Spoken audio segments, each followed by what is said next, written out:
Hey, folded legs here. Quick gameplay disclaimer. There will be random gameplay in the background. It is not related. It is not relevant. It is there because my brain is a microwave and silence makes it scream. Do not perceive it. TLDR. This video is me unraveling emotionally over an anime that's horny, feral, and pretending to be about gambling, when it's actually about psychological warfare and thirst. There are no heavy spoilers, just vibes and mild possession. Thanks for clicking on this disaster. You could be watching a cooking video, you could be filing your taxes, but instead you said, yes, I will listen to a possibly unwell person talk about unwell people. That's love. Real quick before we dive in, if there's an anime you want me to descend into madness over next, drop it in the comments. Old anime, new anime, trauma core, dumpster fire. I take requests like a DJ in hell. Also, if something I say sounds weird or incorrect, that's because I've weaponized comedy against spoilers. Any inconsistencies are not mistakes. They're dodge rolls. Alright, enough for play. Let's get into the anime that put the ow. And wow, these characters are hot and terrifying. Kakegurui XX Section 1. Season 2 opens with blood, bisexuality, and bad decisions. Season 2 doesn't ease in. It kicks the door down and hands you a knife like, pick a string, maybe lose a finger. The game, cut a wire. One of them is a friendship bracelet. The other one is a one-way ticket to disfigurement. And everyone's like, wait, what the hell happened to playing cards? Midari, she's having a religious experience. Eyes wide, heart full, life-threatening injuries imminent. She looks at danger and sees foreplay. She is practically moaning in Morse code. Yumiko's just watching, not blinking, not sweating. Girl's channeling sexy little FBI profiler energy. She's not just calm, she's enjoying this. Suzui is silently negotiating with every god he's ever heard of. He's not blinking either, he's buffering. This game isn't about winning. It's about revealing whose soul is held together with duct tape and lies. It's not humiliation anymore. It's bodily stakes. Midari's like, do it. Cut me, senpai. Yumiko's like, kinda mid. Everyone else is 5 seconds from vomiting. By the end, no one has fingers missing. But dignity? Gone. Evaporated. And Yumiko's still smiling. Like she just watched a child trip in public. Then boom. Poison arc. Zero transition. Just straight into I lace the tea, babe. Yumiko sits down to gamble like a normal anime freak. And 5 minutes later her body is like, hey bestie, we're dying. She collapses. Hits the floor like a Victorian child. And the school? No reaction. Not a gasp. Not a should we call someone?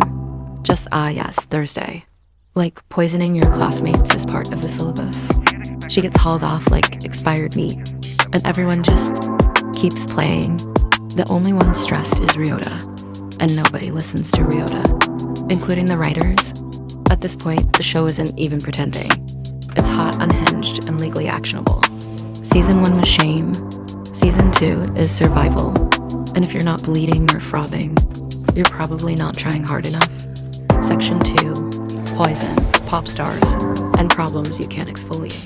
Yumiko eats poison like it's a personality trait, and faceplants in the middle of the school like, oops, plot twist. Everyone else, should we call an adult? The school, no thoughts, only vibes.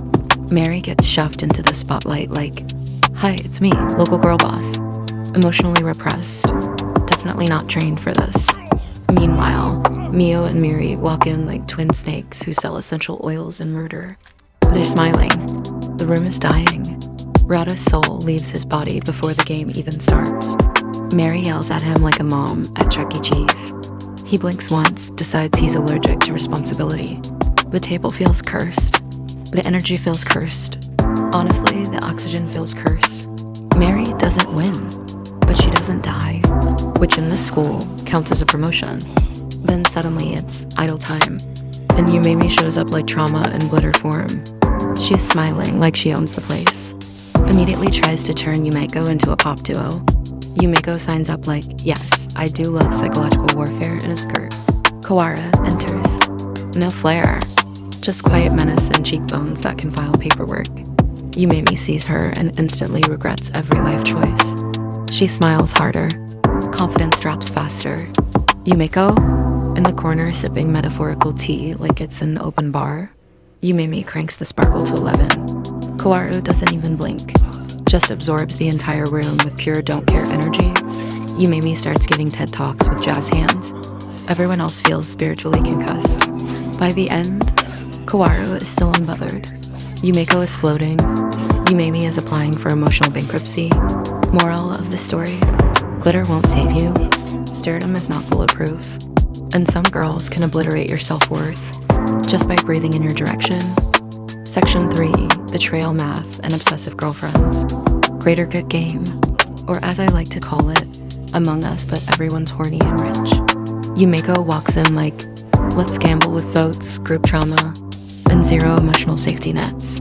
And everyone's like, sounds fair. It's not. Immediately, trust evaporates. Money is involved. Rules are vague. Everyone starts treating eye contact like a war crime. Ibarra transforms into a courtroom anime NPC. Finger guns, yelling, throwing around trust like he trademarked it. He's one dramatic monologue away from flipping a table. Yumeko, meanwhile, is watching the chaos like it's performance art. She's not playing the game. She is the game. She doesn't blink. She doesn't breathe. She just vibes. Menuda is in the corner trying to do calculus on who's lying. He's basically playing glue by himself with blood pressure issues. Itsuki looks like she's deciding whether to help or set the room on fire. The votes come in. Trust is dead. Suspicion is the main character now. And Yumeko is practically purring. Then Sayaka enters with the emotional stability of a kicked beehive. She challenges Yumeko not for power, not for pride. For Karari. Yep, she said, here's my soul. Let's make it weird. Yumiko's like, bet, I'll gamble my entire personality. And Sayaka, full gremlin mode, says, let's also throw in a death drop for flavor. Now we're in Tower of Doors. It's like Saw, but with uniforms and a romantic subtext no one wants to talk about. Sayaka is stressed. Yumeko is giddy. Karari is emotionally stirring her tea, like she's orchestrating a breakup from space. Each door Sayaka opens is like peeling back another layer of her identity. It's not strategy, it's public therapy with a side of vertigo. Yumeko watches her spiral with the enthusiasm of someone live reacting on Discord. Sayaka maybe gets a hug. And yeah, still hot. Deeply unhealthy, but hot. Section 4, Devotion, Delusion, and Emotional Arson. We're still in the tower. Still playing Tower of Death Door Jenga.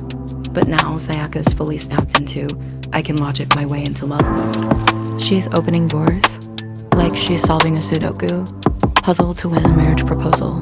No fear, just raw girlfriend math. Yumeko?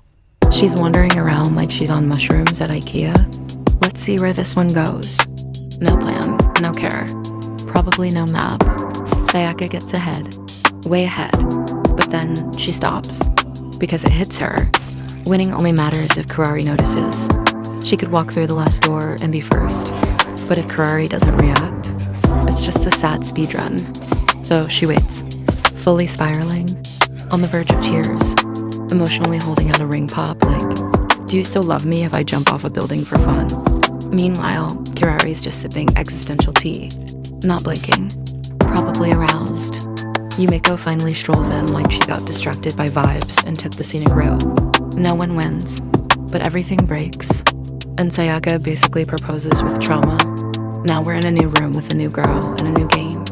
The 100 chip auction. Everyone walks in equal. Everyone immediately starts cheating. Ray steps out of the fog like the final boss of a minimalism cult. I'm here to end chaos. Yumeko hears that and immediately goes feral. Everyone's making safe bets. Yumeko bets on suffering. Like, I raise you my trauma, level personal. And the room just stops. Because what do you even do with that? You're trying to play Monopoly. And this girl just slapped down a human soul like she's playing Yu-Gi-Oh! Ray is spiraling. Yumeko is glowing. Someone in the back is crying. Auction? Over. Battle line drawn. Ray's got a god complex and a balance sheet. Yumeko has serotonin issues and no chill. Finale. Time to gamble philosophy. Ray says, let's remove chaos. Clean system, no pain, no surprises. Yumeko says, that sounds like emotional death, and also it's ugly. This isn't about winning. This is about which girl can weaponize her entire worldview harder. Ray tries to erase Yumeko with math. Yumeko responds with a giggle and sets the math on fire. There's no lesson. There's no reform. Only vibes. Ray loses not because she's weak, but because she built a religion of control and tried to exercise joy. Yumeko, she is the gamble. She is mess and thrill and risk and lip gloss. And Ray finally understands. You can't beat the storm. If the storm likes being a storm, curtains close. Yumeko smiles. The world stays broken. And it's kinda hot. Final thoughts. Why this anime did irreversible damage to my brain. Positive. I love this anime. Like, genuinely, this show grabbed me immediately and never really let go. The beginning, fantastic. Absolutely unhinged in the best way possible. It tells you exactly what kind of show it is right away and then says, cool, now let's make it worse. Season 1 is still undefeated. It's tighter. It's meaner. It's funnier. It feels like it was written by someone who woke up and chose chaos as a lifestyle. Season 2 is still very good. Worth watching. Not a downgrade in quality, just a shift in vibe. It leans way harder into life or death stakes, while also being a show where somehow nobody actually dies, which is funny and weird and very on brand for a school that treats mutilation like an elective. I think the only part that didn't fully land for me was the very end. Not because it was bad, but because everything before it was so strong that the finale felt more like a philosophical mic drop than a full emotional explosion. And honestly, that might be intentional. This isn't a show about winning. It's about exposure, humiliation, desire, and watching extremely serious people realize they should never have sat at the table. Overall, I had an incredible time. This anime is hot. Not because of fan service, but because it understands power, shame, control, and obsession, and then weaponizes all of it with a smile. If you like psychological warfare, unhinged women, and systems collapsing because one girl refuses to play safely, this show is absolutely for you. No notes. 10 out of 10 emotional damage. Alright, that's gonna do it for this one. Thank you, genuinely, for hanging out with me through this absolute mess of an anime. If you made it this far, you're either built different, or you also enjoy watching rich teenagers emotionally self-destruct for sport. No judgment, same. I really appreciate you being here, listening to me ramble, laugh, and occasionally spiral while trying to explain why gambling, humiliation, and chaos somehow make for a comfort show.